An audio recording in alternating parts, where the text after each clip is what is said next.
Mateo 24, 36, 42 hanggang 44. Tungkol sa araw at oras na iyon ay walang nakakaalam, kahit ang mga anghel sa langit, ni ang anak, kundi ang Ama lamang.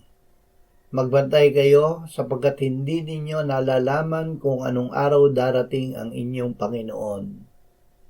Ngunit unawain ninyo ito, na kung nalalaman ng puno ng sambahayan kung anong bahagi ng gabi darating ang magnanakaw, magpupuyat sana siya at hindi niya hahayaang pasukin ang kanyang bahay.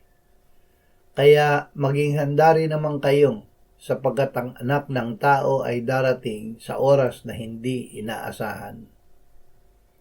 Manabik sa pagbabalik ni Kristo. Ang eksaktong araw at oras ng pagbabalik ng Panginoong Hesus ay walang nakakaalam.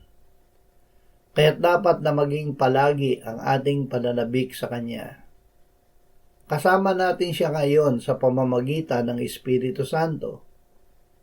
Patingkarin natin ang pananabik na ang Panginoong Hesus ay ating makita ng harapan. Sa pagdating niya, lubos na magagapi si Satanas at ang Antikristo. Lubos na magtatagumpay ang mabuti laban sa masama at mapapasa atin ang kaharian ng Diyos. Ganap na manunumbalik ang sangnilikha sa Diyos. Magwawakas na ang pagdurusa, sakit at kamatayan ayon sa pangako ng Diyos.